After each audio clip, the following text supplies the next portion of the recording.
What's up, Internet? Welcome to Once Over. I'm Kaylee, and with me today I have Doug from Who's Right Podcast, and we're going to be giving the Once Over to April Fool's Day. Welcome to my home and lifestyles of the rich and undeserving. It's turning you on, I can tell. And don't anyone say April Fools again, or I'll rip them apart. There will be spoilers. Give it a good once-over. Giving us the once-over. Giving him the once-over. Give me a once-over. Down to give us the once-over. For a routine once-over. Once-over. Oh, just once over lightly. So today I am so excited that I am being joined by the hilarious and sometimes mean Doug from Who's Right Podcast, which you can find, of course, at who'srightpodcast.com. So Doug, thank you so much for joining me today to talk about April Fool's Day. I am going to lie to you and say that I'm really looking forward to this. So I'm looking forward to talking to you. We've crossed paths several times on WATP, but we've never really had a full conversation. What better thing to converse about than an 80s horror movie? Absolutely. I'm super excited about this, and I have been waiting. I feel like this was your suggestion. Shut up. So I'm going to blame this on you. That is why we were talking about April Fool's Day, is because you asked me if I had reviewed it, and I had not. So, of course, I had to come and make you suffer with me. So we're going to dive into this entire movie. We're going to talk about what we liked about it, what we hated about it, and just kind of try to make a little bit more sense of it than it makes.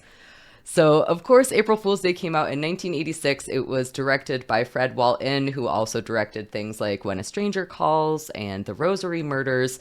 And the writer of this movie was the same writer that wrote all of the Beverly Hills Cops movies. So that gives you a little bit of an idea of the background of what we're getting into here. This movie is about a group of 8 college friends that get together on an island mansion. They meet their friend, Muffy St. John, there, and they are celebrating the spring break of their college school year. So exciting. Spring break. But they soon discover that each one of them has a hidden secret, and with their past being revealed, they turn up dead. So what were your initial thoughts on this one? Okay, so I want to preface, you said something a little bit ago that I was the one that suggested this. So I remember this movie. I watched this movie, I want to say, probably 1990-ish, and I haven't watched it since. So that's however many years, 40 years, 60 years, whatever it is. But it's far enough removed that I remember it being extremely gory. Yeah. And then I watched it last night. It's like the least gore horror movie that's ever existed. One of the best things that I have heard about this movie is it is a slasher film for people who don't like slasher films. I'm trying to figure out what happened to me as a child that I have these memories of this movie being scary and extremely gory. And you were wrong. Very much so. And then watching it again, like I said, watching it last night, I'm just sitting there watching. I'm like, this movie fucking sucks. So I think that you bring up a really good point. None of the deaths are on screen. None of them. We do get to see a little bit of gore, but not a single on-screen death in this movie, which ends up becoming very important because of the twist ending. It's not scary. There's some suspense. There's some tension. I wouldn't even necessarily call this a horror movie. I would call this more of a dark comedy or even like a thriller suspense sort of thing. I could probably get behind thriller suspense way more than dark comedy, unless it's unintentional comedy. It might be unintentional. I definitely think the movie is super reminiscent of things like Agatha Christie's And Then There Were None. That is basically the entire concept of the movie. And with a movie titled April Fool's Day, we know that there are going to be jokes and pranks. Also, I would like to argue that because it's called April Fool's Day, the final joke has to be on the audience, which is what this movie gets a lot of shit for, which is the twist ending. In all fairness, so I can imagine watching it for the first time and being upset. Watching it the second time around, the only thing I really truly remembered that stuck was the twist ending. Yeah. So watching the setup to that, it was actually a little more interesting, understanding what was happening and why it was happening knowing the end before the beginning. Yeah, I definitely agree. This is a movie that it both becomes better on rewatch and worse because when you rewatch it and you realize that you're not seeing any of the gore, probably your brain doesn't build that up quite as much. So like especially when you're younger and you're like, oh man, this is a horror movie, you imagine that gore to be much, much worse than it was. My number one question about this movie though is that everybody says, like if you Google this movie, that this movie takes place on April Fool's Day. I'm not convinced that this movie actually takes place on April Fool's Day. Doesn't it have to? Okay, explain to me why it has to, and then I'm going to explain why I don't think that it does. Okay, so if I was hanging around with 7 people, Yes. and one of them was to give me a glass of wine, and it's got dribble hole in it, Yep. and I spill it all over me, and they go April Fool's Day, and it's June 9th, they're getting punched in the fucking head. Okay. Well, there's a lot of peculiar behaviors in this movie, so I don't know. I understand that. And they do say April Fools on many occasions in this movie. Actually, they say April Fool. April Fool. Which drives me crazy. Yeah, I it hate throws it. you off, don't it? I hate it so much. April Fool. I'm not an April Fool. It is April Fool's, whatever. It doesn't matter. It does, because I picked up on that as well. It annoyed the shit out of me. Yeah, it annoyed the shit out of me. I know other people who do that too. Why the hell do they do that? I don't know, but April Fool's Day, which is the name of the movie, is never actually said in the movie. Correct. Here's why I don't think that it takes place on April Fool's Day, or at least why I think it might not take place on April Fool's Day. We know that this movie takes place during spring break time. Spring break. Generally, spring breaks for colleges happen between late March and early April, so it could be in that window. It's sometime around April Fool's Day. However, there is an implication early on in the movie. We learn that Muffy, who is the main character, her family owns the mansion that all the kids are going to. She is the very rich, about to inherit all of this wealth girl. We learn that when she was a kid, for her birthday, she got a little Jack-in-the-Box. And it appears that her birthday is on April Fool's Day. But then she later says that her birthday is a month away and that she's going to inherit the house on her birthday. So is April Fool's Day on her birthday or is it on now? When did you pick up that her birthday is on April Fool's Day? So and this is a little bit of a stretch, I will admit this. First of all, I think that her birthday was on April Fool's Day because she gets the Jack-in-the-Box, but instead of a normal Jack coming out of the box, a monster comes out of the box. So it looks like it might be an April Fool on her birthday. An April Fool, damn it. April Fool. And in addition to that, we get the title card of the movie April Fool's Day over her birthday. So it's her as a child having her birthday, and it says April Fool's Day. So it looks like it is both a time marker and the title of the movie. Okay, so on one hand, you have these hints and evidence that you made up, and on the other hand, you have them telling you what day it is throughout the entire movie. They never say that it is April Fool's Day. They just say April Fool again and again. They never say it. You might be right, though, and it really doesn't matter what day this movie takes place on. I think that it matters in the sense that you're right. It doesn't make sense to have all of these pranks and jokes happening unless it is April Fool's Day. But whatever. The movie is about the spirit of trickery and deception, right? But the trickery and deception takes place over multiple days. Yes. So that throws my argument out because either they're getting pranked the day before or the day after April Fool's anyway. And Yeah. so my argument doesn't hold any water. It doesn't make any sense. And not only that, a major problem that I have with this movie, and of course we are going to be getting into spoilers, but the fact that it's April Fool's Day ends up having nothing to do with anything that happens in the end of this movie. There is no reason for it to be April Fool's Day. These could just be jokesters of a friend group. It could just be a jolly fun time that everybody's having. If you think about the buildup before the first murder, Yes. there's all the pranks that she set for everybody with like the faucet squirting water and the chair falling over, which all lead into bigger, I guess you wouldn't say pranks, more as like jabs, so like the abortion Yes. thing and all of that. But it gradually escalates. So I think in order to get to step 2, you have to have step 1, which is the dribbling glasses and the whoopee cushions. I would agree with that. But I wouldn't be totally shocked if somebody put a whoopee cushion under my seat at a fancy dinner.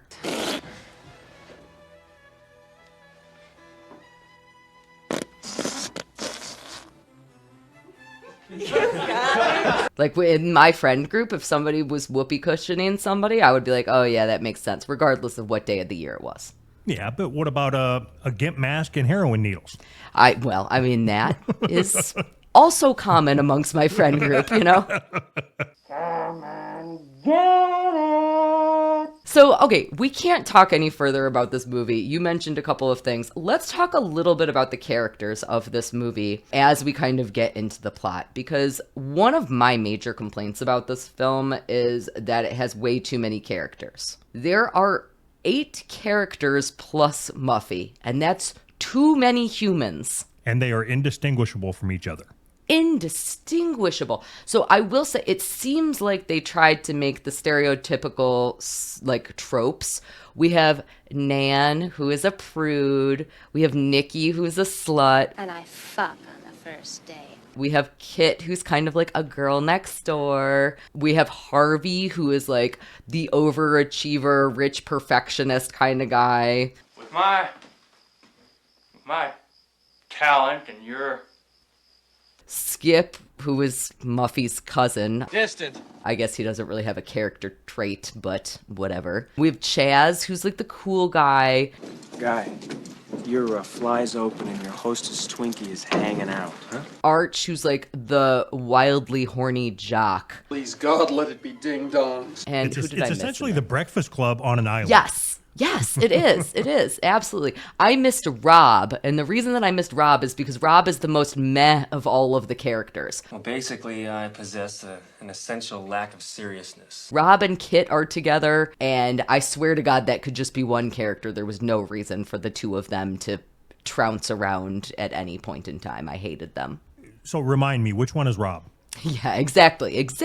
Rob is the one who he was supposed to get into med school, but then he couldn't. He follows, so he's one of the 2 guys who makes it to the end, basically. Yep. Okay. And this is interesting. So one of the points of this film is kind of that these pranks are supposed to be escalating as the movie goes on. So we have the whoopee cushion, we have the dribble glasses. Oh my god. We have an exploding cigar, little things. And then these pranks get much more intimate. So again, Nan, who is the prude, she gets a prank where there is a baby crying in her room. There's a tape of a baby crying, and this is implying, well, she later reveals that she had an abortion. And so that prank is very emotional for her. That's not a prank, that is a hilarious. That was your favorite part of the movie, wasn't it? It wasn't. I'll let you finish your thought, and then I'll tell you my favorite part of the movie. All right, well, I was going to say, so then we have the character Nikki, who's the slut. The prank against her is that all of these, like, S&M props are getting left in her room. So she has, like a gimp mask. She has like a giant collar. And then Harvey gets these like weird car crash newspaper clippings, I guess implying that he was involved in a car crash. That's what I got out of it is I bet there's probably a director's cut or something out there that has the backstory on what it was about. But yeah, it insinuated that he was involved in a car crash. Yeah. They just released this. I think it was Shout Factory just released a 4K of this. So perhaps that information is out on that release. And when I say just released, you and I are filming this much in advance of April Fool's Day. So they actually just released that like 4 days ago. So I don't have my hands on it yet to find out the answer to that question. Before we get into your favorite, Arch, he has another prank also. He has the drug addict prank, I guess, where we see a bunch of needles, and I guess he's a drug addict. So that's what I didn't understand, because there's no implication other than he was a former drug addict. Yeah. So the abortion one is very, very personal. Clear, yes. All the other ones are just implied. There's not any type of genuine or any type of reaction from the person. Yeah. Like, oh, okay, so somebody was here before and they had heroin needles. That's the vibe that he gave off. Yeah. I will say, I do think that there was one other thing that could have been considered his like big secret of a prank, which is that I think that there might be an implication that he's closeted and he's gay, because he makes several very homophobic remarks, which is like, okay, it's 1986 and a horror movie, that's going to happen. But also one of the pranks against him is that he goes to open a door and he twists the doorknob and the doorknob comes off, and so now he's stuck in the closet. And I was like, how literal are we being here? I did like Nikki's prank. So Nikki got all of the S&M stuff. The other thing that happens to Nikki is that she gets squirted in the face with a bunch of water. I mean, I guess we could read into that. And if we were Dr. Steve, perhaps we would say something along the lines of, well, that is an act that a woman can have happen with fluids. I just, that felt very literal to me as well. That was a solid impression. Thank you. Thank you. That's the best I've ever done at an impression in my entire life. What you brought up about the GIMP mask, right? So you obviously watched this much more intently than I did, understanding backstories and subtle nuances or whatever. The only thing I took away from that whole GIMP mask scene and everything, if you remember when he puts it on and he's towards the end of the movie, she's wanting to leave and he's trying to get her to stay, and he puts it on and then he lays down, whoever he is. I don't remember his name. Sorry. Skip. Yep. Skip. So he lays on the bed. Or no. That was Chaz. Oh God, they're so interchangeable. Continue, please. And she gets up and storms out, right? So the door's closed. She makes a whole bunch of noise opening the door. And then she storms out, and he's still just sitting there talking for a solid, 2 minutes, maybe? Get away from me! Oh, stop it, Simone. I love it when you're rough. God, it would help a little if I could breathe in here, just a little. Vicky? As if by putting that mask on, he can't hear a fucking thing. I know. It's magical. It's truly magical, that mask. I assume that's how they work. Is that not how they work? I don't know. What are you asking me for? It's fine. I'll just go turn on my sink and not get squirted by anything. It's totally fine. Everything is fine.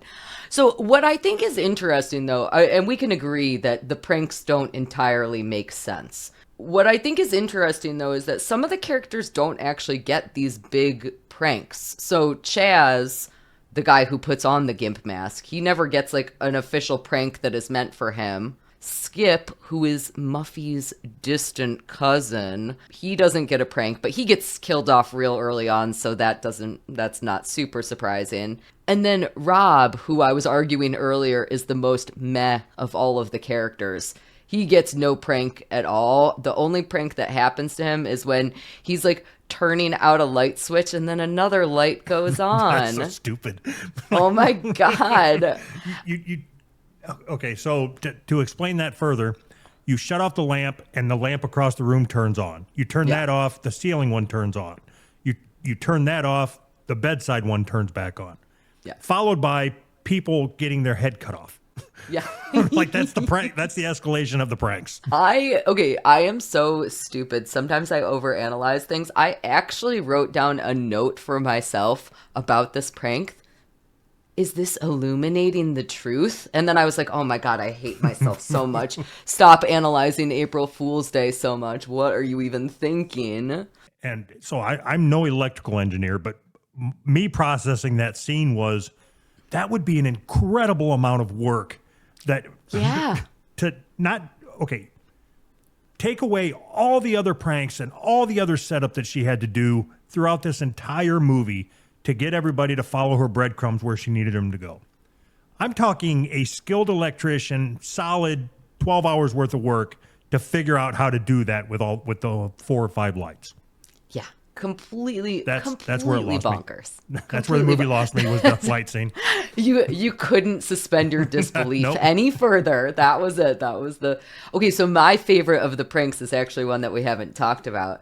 I love the idea there is a painting on the wall Rob and Kit actually see this one. There's a painting on the wall, and you can see its eyes moving, and it turns out it's one of those old school cat clocks. And I thought that was, it's dumb as fuck, but I loved it. I really enjoyed that.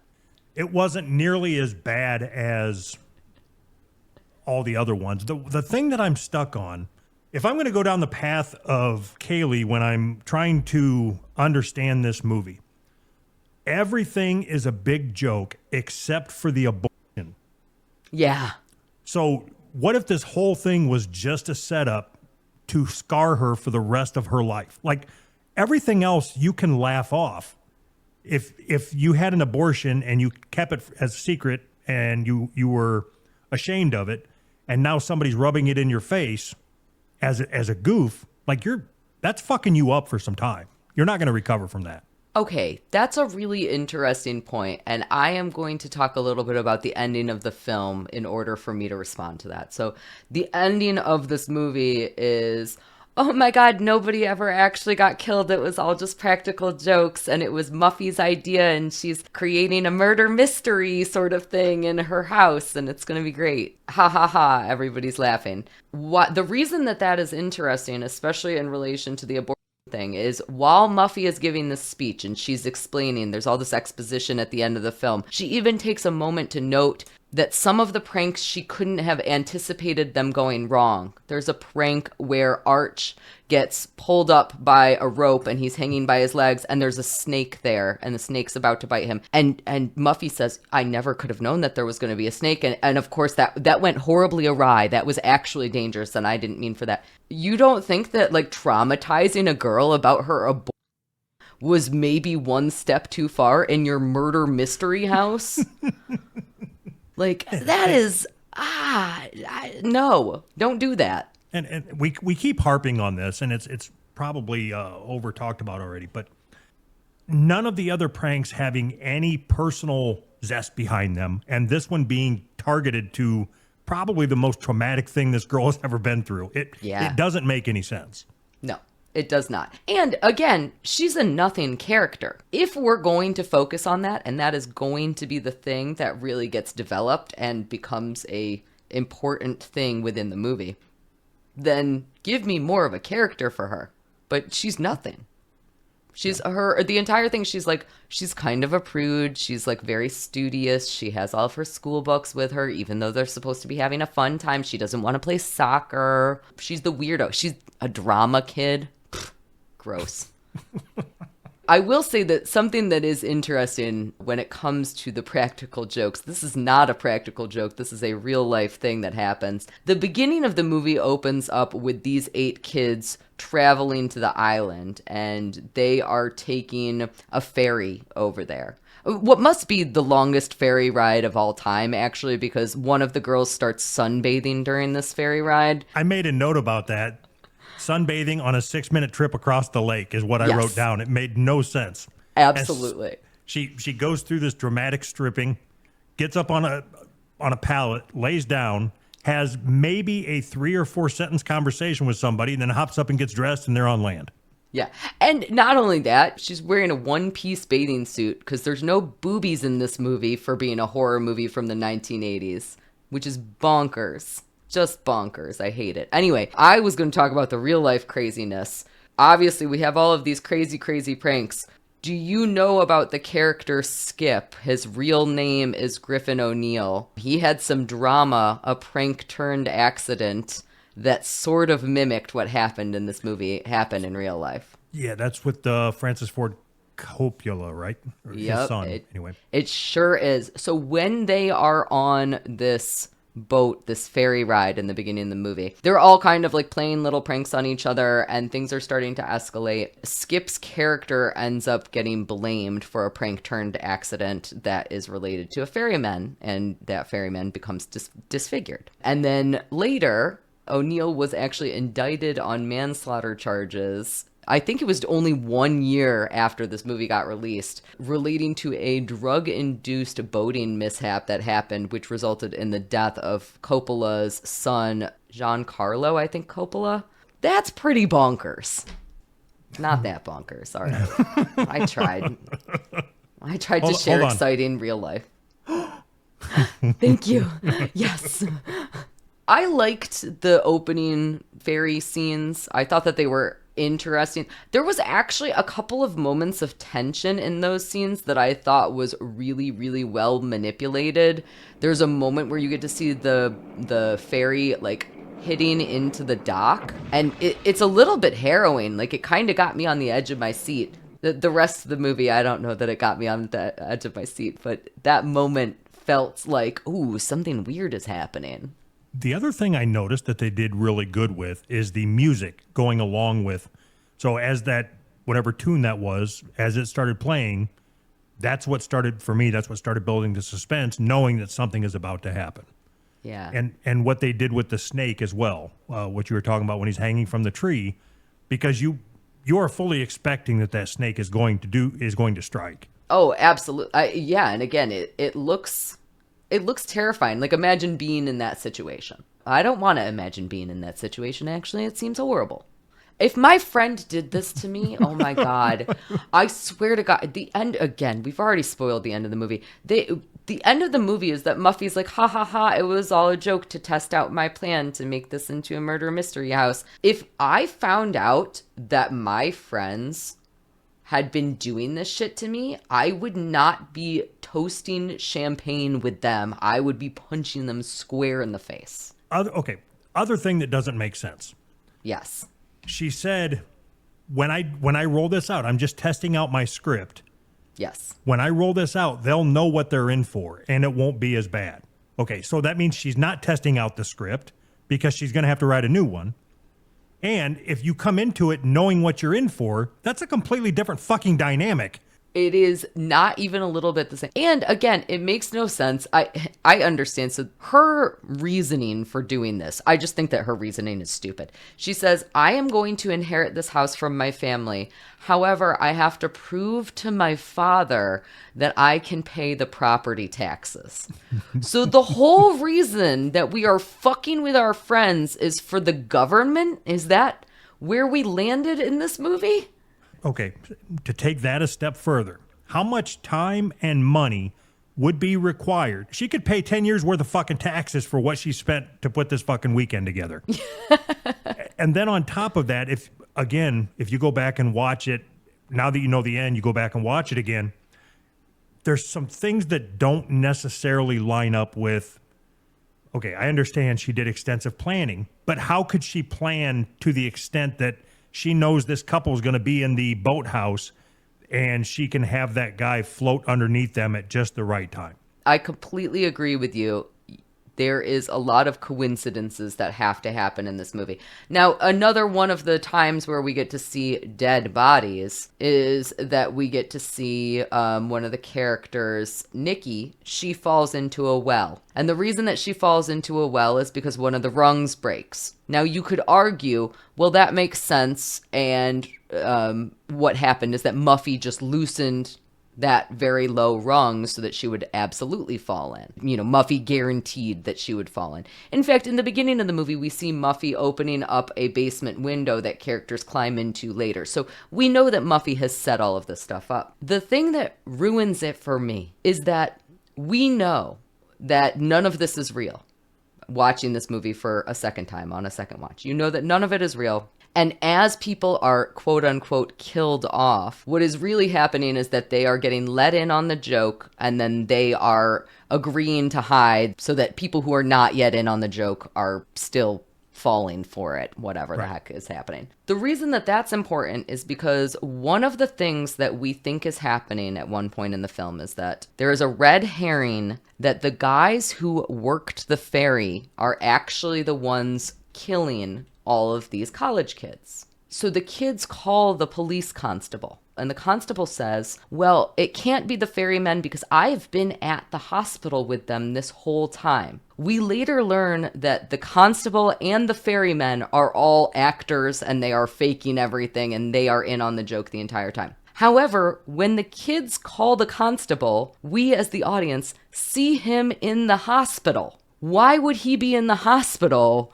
with the ferrymen unless the ferryman was actually in the hospital. And that ruins the entire concept. Now, I understand that to trick your audience, you have to throw things like that in. But don't act like I'm stupid, because I'm not stupid, and I'm going to notice that on a second watch. I will too.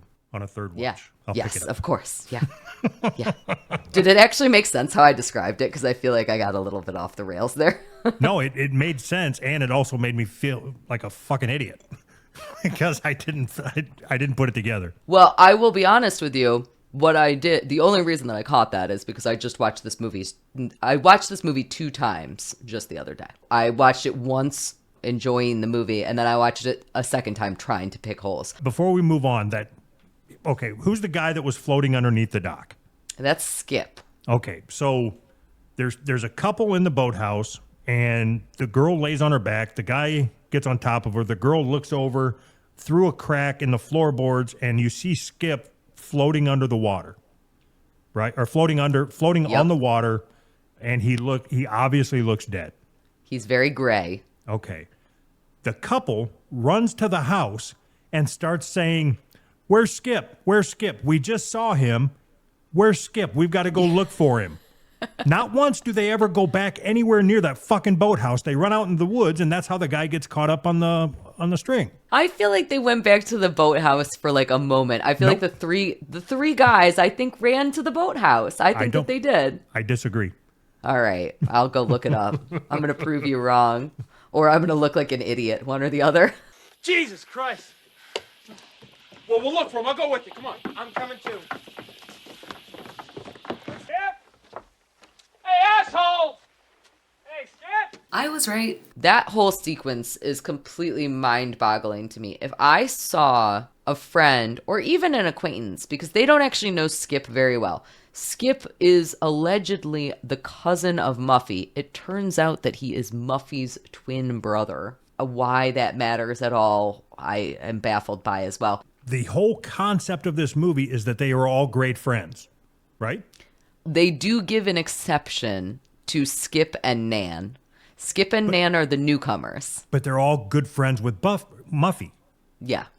So if you're really good friends with somebody, you know whether or not they have siblings, especially a twin. Yes, I would completely agree with that. The twin thing, I think, is unnecessary. Again, that is another red herring that's happening throughout this film. Basically, what is happening, what we are led to believe for the latter third of the film, is that Muffy has a violent twin named Buffy, and that Buffy is really the one who is taking over and doing all of these horrible things. And again, the twist in the end is that Buffy does not exist, but rather that Muffy was setting the whole thing up in order to make it look like Buffy existed, and blah blah blah. It sounds so stupid when I'm saying it is what's happening to me right now. Muffy and Buffy St. John. Do you think that sounds stupid? Oh my God, it's so horrible. It's so horrible. I literally can't. I don't even know what to say with all of them. My favorite part of the entire movie is you had talked about it already, where they're getting ready to go. They're trying to get water from the well. So Harvey, he says, "I know you think I'm a hick, but I'd like to change your mind about that if you'd give me a chance." Nikki says, "Why?" And he says, "Because I would really like to plow your field." Because I would really like to plow your field. Which I think is fucking amazing. I can't imagine it ever working anywhere, ever. Do you know what I love about that line? Harvey, again, he is like this overachiever sort of kid, but he clearly has a crush on Nikki, who is the slut. There is not a single time in the movie where he is ballsy and assertive, except for that moment right there. And I'm like, he got her alone and he knows what he's doing. And props, dude. And I wish that she would have banged him just for that. Harvey was a weird character for me as well. Talking about stupid names like Muffy and Buffy, Harvey starts the movie out by introducing himself to us. He says, "I'm Harvey, but please call me Hal because I hate being called Harv because my dad is called Harv." Hi, Harvey Hal Edison Jr. But please call me Hal. Only my folks call me Harv, and I just can't stand it. Nobody calls him Hal the entire movie. He's Harvey the whole movie. Harv. How? Maybe it was supposed to be a 4-hour movie and they cut it down to an hour and a half, and there's some explanation into some of this. There's not. You're giving it so much credit. No. Okay, so Muffy, again, going back to the well conversation, you had Yes. touched on this, that maybe she had loosened that rung. Yes. But if you go back a step, she has to. So go back several steps, and she's the one that had to shut the water off in the house to get them to go to the well. Yes. And she also had to loosen the rope on the bucket so Yep. that it would fall in, hoping that one of them would climb out. Nobody's going to climb into that fucking well. Nikki did. Again, she wouldn't even mess with the bucket because it was dirty or whatever. Yeah. And then the bucket falls in the well, and she's like, well, I'll go. Yeah. That ain't going to happen. I feel like she was getting flirty with Harvey at that point. I feel like that was like her showing him, like, I can be a hick too. Look at me climbing in a well. I can deal with some frogs and spiders, I think is what her line is. I'm a big girl now. I think I can handle a few spiders and frogs. So stupid. I do really enjoy, though. So we talked about the water squirting a couple of times now. The reason that I would argue that this is kind of a dark comedy, either unintentionally or intentionally, there is a lot of sexual humor that's happening in this movie. And some of it, I think, is well done. For example, there's a point early on in the movie where the girls are making hot dogs, and there's just a cut of a hot dog getting circumcised off screen, effectively coming out of a wrapper. And they do like a little sexy quiz, like out of a Cosmopolitan, like girly girl quiz. My first experience was A, painful and degrading. B, not so hot, but I really cared about him. C, I was ready to try again. Or D, wildly exciting. And I like all of that. I think that it's well done. I think that I think it makes the movie slightly more interesting. Again, if we're not going to have boobies, I need there to be double entendres. So I want to hear about this girl getting plowed, and I want to see a hot dog. Oh, it's weird that we had such different takes on that, because I felt like it was all forced. Like, really? Okay, yeah, we have to do this. It's this type of movie, and the audience expects it. So we've got to force, like that Cosmopolitan sex survey. Yeah. It would have been the exact same movie without it, right? I don't disagree with that. They said apparently that scene, in particular that quiz, the way that scene was born was that the director actually overheard all of the female actors doing one of those quizzes out of the back of Cosmopolitan, and then he was like, oh, this is great, let's put it in the movie and we'll just have them riff. And I will say that that was probably one of the more believable scenes in the movie, even if it is kind of a throwaway. The one you mentioned, the shot of the hot dog, I love that hot got a dog. smirk out of me. That hot dog was probably my favorite part of the whole dang movie. I loved it so much. I love that stupid hot dog. It was just, again, it was one of those like very stupid, like totally meaningless. It has nothing to do with this movie, but I'm enjoying it in the moment. I liked it. I don't know why. It's because it was a hot dog. All right, so I guess my question is, at the very end of the movie, the party's over, everybody's in on the joke. Muffy goes in to her bedroom. She's sipping on some champagne or whatever. There's that Jack in the Box again. And, whatever. And it gets to that last note, and she sets it down. She's eyeballing it, and she picks it up. And then somebody comes behind her and slits her throat, and the blood runs down. Yep. The camera shows the person behind her, and then it's a fake knife with fake blood. Who the fuck was that behind her? Okay, so I tried my damnedest to figure this out. I believe that it is her mother, who I believe is dead. So in the beginning of the movie, we see her mother for a brief second at her childhood birthday party. And I believe that it is the same human. Now, I will be honest with you. I sometimes have the facial blindness, so I might be incorrect about that. I went back and forth between the two scenes trying to figure that out for sure and still could not figure it out. In addition to that, there is a housekeeper that we see extremely briefly in the beginning of the movie, but I don't think that it's her. I was like, no, I think those are two different humans. One of those ladies is quite old and the other one has blonde hair. I believe that it is her mother. Hello, Editing Kaylee here. is it fucking Nan? Like, abortion girl Nan? I kind of feel like it is. The internet seems to think, oh, good God, Kitty. You know, I'm just trying to do a quick little editing, Kaylee, here, and this is what happens when I'm editing. The internet seems to think that it's Nan, and it kind of looks like her. Like, is this the same person as this? I don't know. I have no fucking idea who this is. I guess Nan? Nan? Question mark? At least Muffy's kind of getting her comeuppance, if that's the case, right? That makes me a little happier. I don't know. I'm gonna go deal with this monster. But I do not understand the end of this movie in the slightest. It's nonsense. If what you said is true, that it's her dead mom. Yes. Then you would expect more of a reaction from her when she turns around and see her dead mom. And where does a ghost get a prank knife? Well, I mean, Muffy had it earlier, so it was just laying around, right? Oh, I didn't realize that. I missed it. Yeah. I think Muffy had the prank knife earlier. Or at least she had one prank knife, because she had the one prank knife that she shows is a prank knife. She puts it in the hand. But this one is the throat cut prank knife, or the arm cut. Yeah, it's got a cutout on the blade. Knife. So you might be right that we never saw that prank knife earlier. Dang it. If it is her dead mom, yes, that makes she should no be shocked. sense to me. Yes. Yeah. Well, it also makes no sense because the Jack in the Box winks, which I'm pretty sure that they don't do.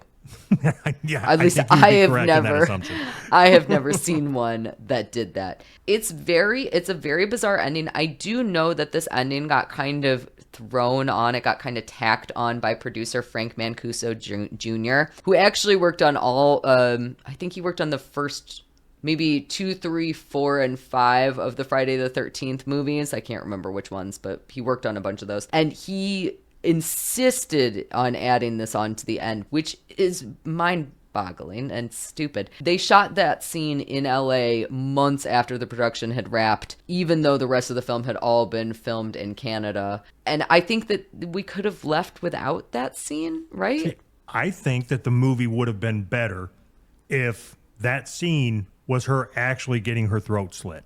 I don't disagree. I would have, and you wouldn't even feel bad for her because of everything she put these people through. You would almost feel like not vindicated, but you would feel okay with it. Yeah. I could absolutely see that making this movie better, is to have the revenge on her that we, the audience, want. Because again, this friend circle, for some reason, are all toasting with her. They're drinking champagne. They're putting champagne. They're feeding the fake heads, the fake severed heads champagne. They're like, yay, this is a hilarious thing that has happened to all of us. Again, would you be toasting with people that did this to you? If I was the first person that was in on the joke. Yeah. I think I would find the humor in it. If I'm the last person in the house being chased around by a psycho bitch with a fucking butcher knife climbing on tables and shit, after watching, quote unquote, watching all my friends get killed, probably not nearly as fucking funny. Absolutely. You're going to have to give me some fucking time. I got to process what I just went through. Yeah.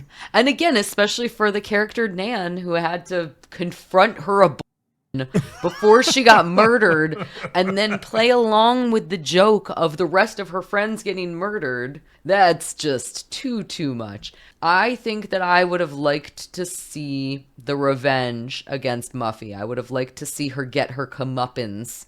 Instead, what we get is just her being drunk and it being a joke. And if she had really died in that scene, not only that, if it had not been her mother, or who I think was her mother, if it had been the two final survivors are Rob and Kit, if it had been Rob or Kit slitting her throat, yeah, I would have been okay with it. That would have made this that would have made this a horror movie to me.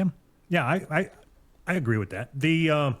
It's okay, so it's almost like I didn't realize that scene was an afterthought. So the big finale where they open them pocket doors and all the people are in there drinking and maybe when they got done filming and they got done editing, it's like, yeah, there's not enough here. So we need to grab them again. Okay. I could not disagree with you more, because one of the things that happens during the big finale, when they are all celebrating and everything, what I would argue is the magnum opus of this film is that the character Arch admits that he crapped his pants while he was hanging with the snake. When I was out there swinging in the woods, I nearly crapped my pants. What you mean nearly? I was there, remember? Well, I was... It's all right, Arch. They'll be out of the dryer soon. And you think that would have been enough to end the movie on?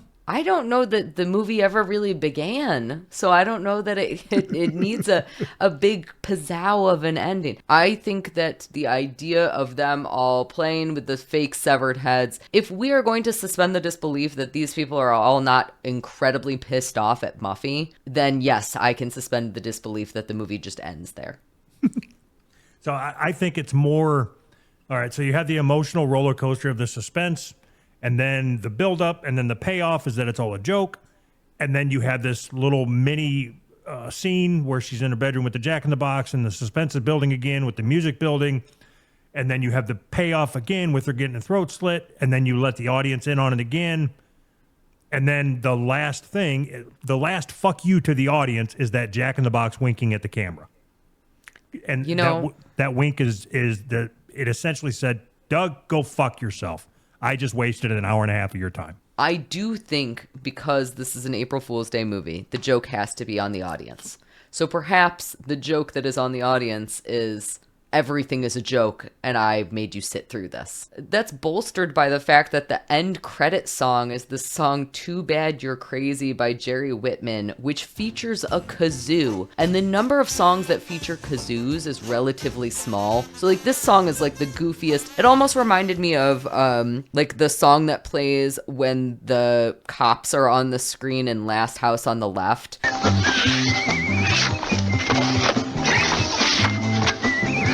Like, it's just super duper goofy, crazy song. And again, that's kind of like the movie saying to you, haha, April Fools, you just paid attention to all of this and thought about it for no reason. And it worked. Yeah, it worked 100%. I am an April Fool today. But what I'm wondering is, okay, you said, had she got her comeuppance and got her throat slit at the end of the movie, and that's how they ended it. I think that would take this movie to a different level, right? I agree. So do you think looking back, they regret the choice of making it one, you don't even know who the fuck it is. So you can't have any feelings about it because it could very well be her dead mom, but then that takes it to a whole different place. It changes the movie based on who that is behind her. I think that the idea is that there is so much deception in this movie that we can never know what is going on. The deception of the movie extends to the audience. Yeah, but you don't have to do shit, but don't you think at the end, you have to tie a bow on it instead of just leaving it open-ended? Most of the movies that I really, really like leave a little bit of open-ended. However, this movie, where I think that you're getting stuck, is this movie purports to tie a bow on it, but it does not actually tie a bow on it. It's acting like, here's this last little bit, I'm giving you the finale, but it's not actually a finale because it makes no sense. Something else. We wouldn't be talking about it had she gotten killed. I agree. That 110% agree. Yep. Absolutely. And again, maybe that's what they're going for the whole dang time, is just, it is entirely an April Fool's joke if you make everything both a joke and serious. Okay. I don't have a better way of saying it. It's a dumb ending. I think we can all agree with that. Yes, it's a dumb ending that fits with the title of the movie. It absolutely does. So they remade this in 2008 as a direct-to-video movie, but I haven't ever actually seen that. So I don't know if they changed the end in that version, but I am now interested if they might have. I might check that out. I feel like I need to at this point. There also is, I know that the director ended up putting out a novelization of it, and I believe that that answers quite a few of the questions. I know that it gives some of the characters a little bit more of a storyline. Honestly, I like to watch movies like this and not know a lot about them and not know a lot about characters and kind of forget about the fact that I don't understand who they are. But this movie kind of drove me crazy with that. Yeah. It went a step too far even for me. And again, maybe they just had a bigger vision with the enormous cast of characters. As you said, they're all interchangeable. There's really no backstory other than maybe a sentence or two that very quickly explains their attitude, I guess you would say. So your solution to make the movie better would be, or one of your solutions to make the movie better would be to change that ending, to have it be more serious, to have something really happen, to have her really die. I would say that the best way to make this movie better would be cut 4 of the characters out. There was no need for that many characters, in my opinion. If we hadn't had that many, we wouldn't have had to develop so many. And instead of any of those characters getting developed, they all just ended up falling completely flat. For me, it's any movie or TV series, anything where the very end, somebody's waking up and saying, "Oh, it was all just a dream." Yeah. Fuck them. That is a shitty way to go. Yes. And that's essentially what this was. It's a cop-out. It's a cop-out. Yes. It is a total cop-out. And I think the reason that I give this movie a little bit of leeway when it comes to being a cop-out in the ending is because it is April Fool's Day. I know. I get it. I know that I'm getting pranked. I know that I know the joke is on me in the very end. I know that that's where the joke has to lie, is that haha, you're the April Fool. Haha, you suffered through it. So maybe I give it a little bit more of a break than I should because of that. With all of that, do you have any final thoughts about this movie before we get into some ratings here? I do not, other than I am interested in understanding why I remembered it being so gory, and then coming to find out that it is probably the least gory horror movie or slasher movie. I think it was the way it was marketed. Yeah. But I think that it went on public or on network television basically unedited.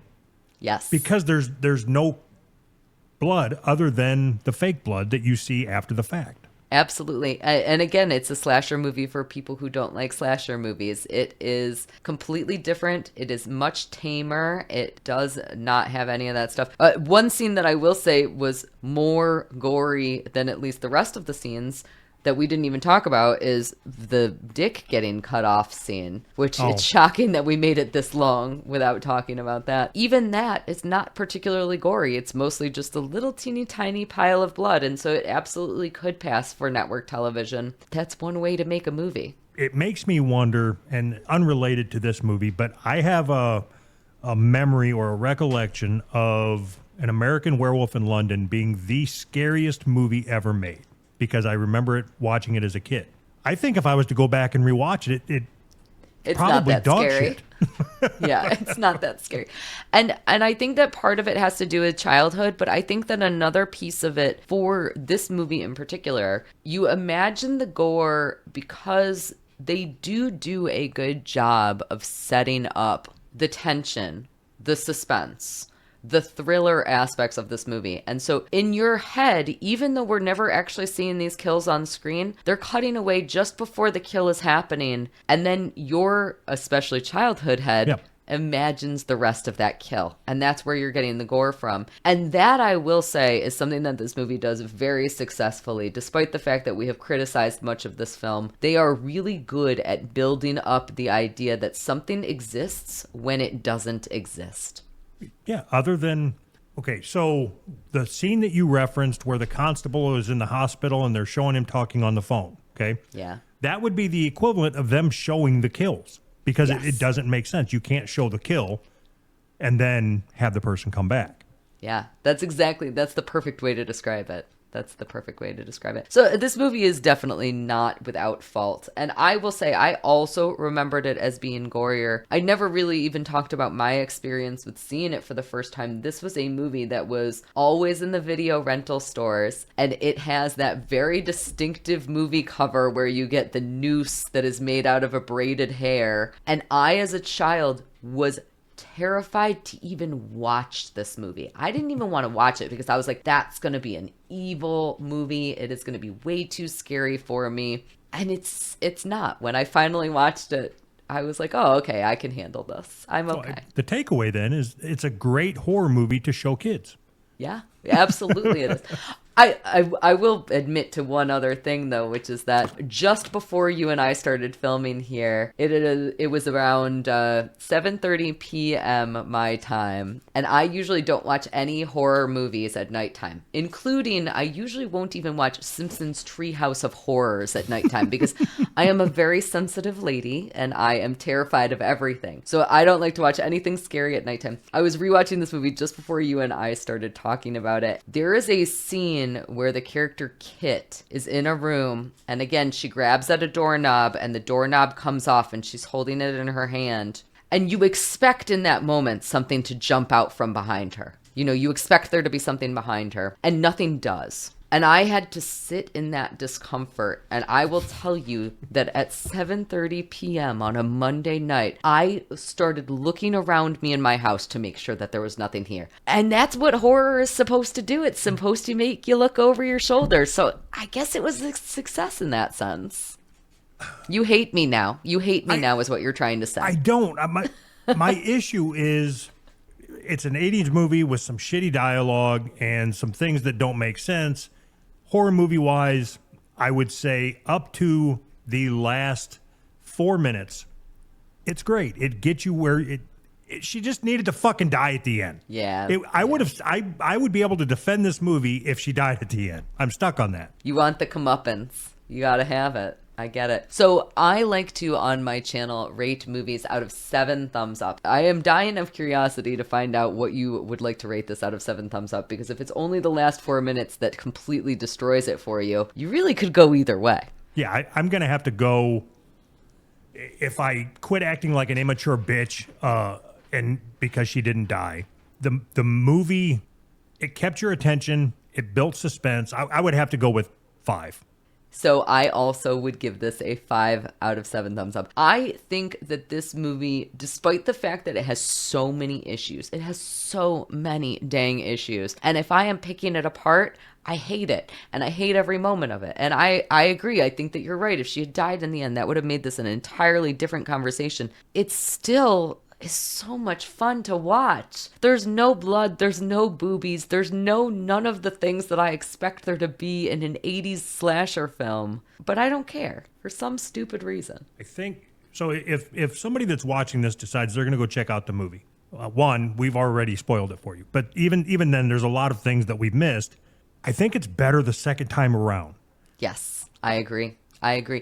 This is one of the few movies I never want to know anything about a movie before I see it. I don't want to know the director. I don't want to know the actors. I don't want to know the genre of a movie before I see it. This is a movie that I wish somebody had told me everything about it before I watched it the first time. I was just thinking, if this movie, the concept of this movie, so if you take away the title and you take away any mention of April Fool's Day or April Fool Day, as they say, in the movie, that would be a good twist. If it just came out of nowhere, there's no reference to anything being a gag. That would have been.